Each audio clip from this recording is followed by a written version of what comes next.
Se a gente vai conversar sobre desenvolvimento, eu acho que uma questão que é importante que vocês entendam é a seguinte: a gente não pode pensar só no desenvolvimento motor, só no desenvolvimento físico, né? Esse corpo, na verdade, é um corpo que ele vai dialogar com uma série de outros domínios. Então, se a gente está falando, claro, do fazer, do indivíduo, do aluno de vocês conseguir realizar uma ação motora, a gente está falando sim do domínio motor. Mas se a gente tiver um olhar exclusivamente técnico, então, para um corpo que estende, para um corpo que flexiona, enfim, o nosso ensino ele vai se tornar extremamente restrito, extremamente empobrecido. E muito possivelmente a gente não vai conseguir atingir aqueles objetivos que a gente pretendia, porque a gente está olhando simplesmente para um corpo funcional. E isso cabe tanto para quem trabalha com formativo, quanto para quem trabalha com competitivo. Tudo está conectado, né? Se a gente for pensar, por exemplo, num atleta de alto nível, na hora que você chega numa final olímpica, por exemplo, na grande maioria das vezes, todos aqueles atletas que estão naquela final têm condições de levar a medalha de ouro, porque o nível técnico, tirando, claro, algumas exceções, mas grande parte daquele conjunto de pessoas que está lá disputando aquela medalha tem condições de chegar no lugar mais alto do pódio. A grande questão é assim, o que vai diferenciar um do outro, né? É a entrega daquele cara naquele momento, é o quão preparado ele está do ponto de vista psicológico para, de fato, conseguir fazer com que aquele corpo renda tudo aquilo que ele treinou. Então, aí a gente não está falando simplesmente de um domínio motor, a gente está falando de questões psicológicas, a gente está falando de questões sociais, de quais são as referências que esse cara traz com ele. Então, tudo isso é uma construção. Então, é importante a gente entender que esse corpo, que esse domínio motor, ele dialoga com outros domínios. Ele dialoga com as emoções, a gente está falando do domínio afetivo, e a gente tem toda uma construção que a gente vai fazendo de emoções ao longo da nossa vida, e aquilo é representado, aquilo se relaciona totalmente com a forma como eu me movimento, como eu me coloco, né? Naquele momento, enfim, se o meu corpo vai ou não me obedecer. Eu sempre dou um exemplo que, assim, experimenta fazer uma aula de yoga se você brigou com teu namorado. Provavelmente você vai despencar da posição, por melhor praticante de yoga que você seja. Porque o equilíbrio motor, ele só é possível se existe um equilíbrio emocional, né? O corpo, na verdade, aquele tônus muscular, ele vai reagir a tudo aquilo que eu estou sentindo. Então, a gente tem que levar em conta esse domínio afetivo. A outra questão é, assim, a gente levar em conta o domínio cognitivo. E, gente, quando a gente está falando de domínio cognitivo, diz respeito àquilo que aquele aluno entende. Ele entendeu aquela instrução? E para eu levar em conta se esse cara entendeu ou não a instrução, eu tenho que entender em que momento da vida que ele está e que tipo de instrução que eu tenho que oferecer para esse aluno, para essa criança, para esse adulto, enfim. A gente sabe, por exemplo, que crianças pequenas não trabalham no campo da abstração.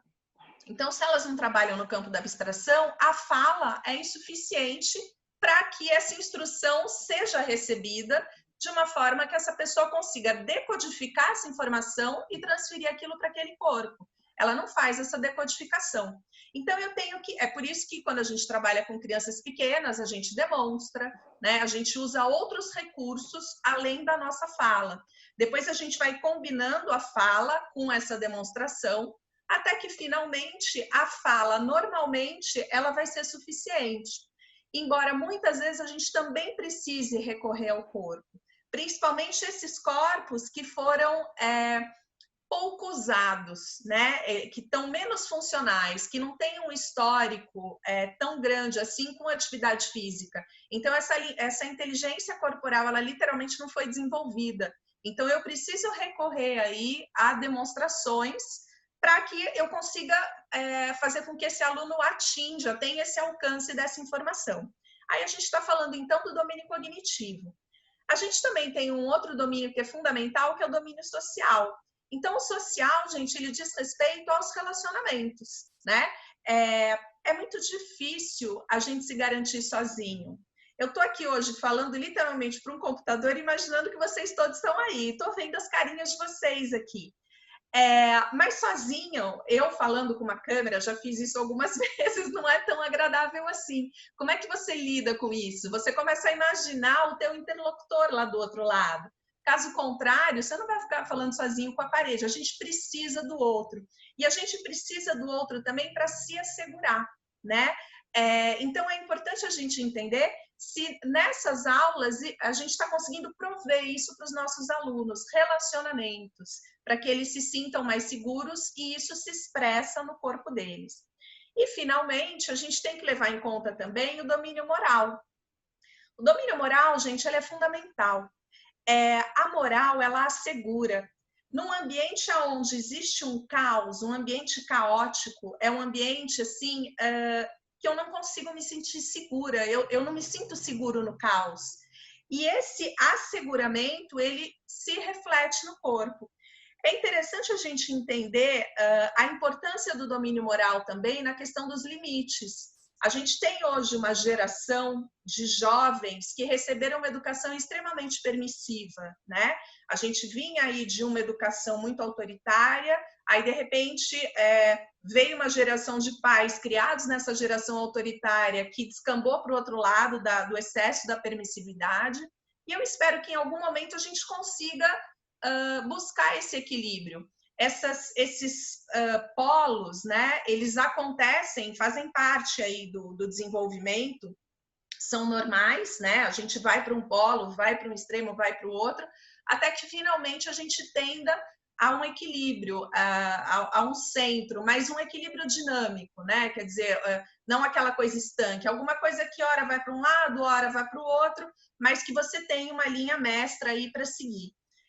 Esse comportamento binário, ele é muito comum na criança pequena, ou sim ou não. Depois ela vai entendendo que entre o preto e o branco tem um espectro de cinza enorme, mas essa relativização, ela vai acontecendo aos poucos. Então, assim, essa noção de limite do domínio moral, ela é fundamental, porque se a gente for pensar em crianças que não foram, por exemplo, apresentadas para o limite, são crianças que têm corpos extremamente desorganizados. Certamente vocês vão lembrar de alguns alunos na hora que eu disser isso, mas crianças que falta limite, né, nesse repertório, quer dizer, elas não foram apresentadas para esse limite, são crianças, por exemplo, é muito comum você observar aquela criança que anda e a calça tá baixa e o bumbum tá aparecendo e ela sequer percebeu. Justamente porque ela não foi apresentada para o limite, ela não constrói esses limites no corpo dela, ela não sabe onde começa uma coisa, onde termina outra coisa. Então, é uma criança com muitas dificuldades de construir essa consciência do corpo dela, aonde estão esses pedaços, aonde eles começam e aonde eles terminam. Então, o limite ele é fundamental. São crianças que, por exemplo, na hora que a gente está propondo, sei lá, um jogo de queimada, elas invadem as linhas demarcatórias da quadra, porque elas também não transferem para o espaço essa noção de limite que elas não tiveram. E são crianças muito vulneráveis. E muito vulneráveis, gente, porque assim, se eu não conheço o limite, eu não coloco o limite para os outros. Então, eu me torno muito permissivo na relação com o outro. Eu invado o corpo do meu amigo, eu bato nele, eu não respeito esse espaço corporal dele, mas eu também não construo o meu. Então, na verdade, esse perímetro, ele fica, ela não constrói isso de uma forma muito organizada. Então, esses domínios, eles dialogam, né? O moral, o social, o motor, o cognitivo e o afetivo, e aí eles constroem um corpo, que é o corpo que a gente trabalha, né? Claro que quando a gente está trabalhando, quando a gente está atendendo um aluno, o nosso olhar está no corpo. A nossa correção técnica busca esse corpo, quer dizer, a gente busca a melhor execução possível. Mas algumas vezes a resposta para aquilo que está em curso não está necessariamente no domínio motor. Então, acontece muitas vezes da gente, de repente, tentar oferecer alguma correção técnica e o aluno não realiza, não porque aquele corpo não esteja pronto para realizar aquela ação motora, mas porque ele não entendeu, porque aquela instrução está inadequada para aquele momento da vida dele, ou porque ele está inseguro. Então, embora aquele corpo consiga corresponder àquela instrução, a insegurança daquele momento freia aquela execução motora. E essa insegurança pode vir tanto de questões dele, quanto ele precisa, enfim, ele precisa se amparar, se ancorar em alguém, né? Ou então é um corpo, como eu falei, é um corpo que não recebeu limite, é uma criança que não recebeu limite.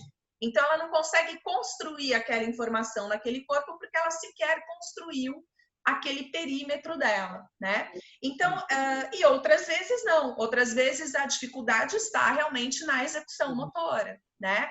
E aí então a gente vai tentar adaptar aquela atividade para que aquilo se torne acessível para aquele aluno.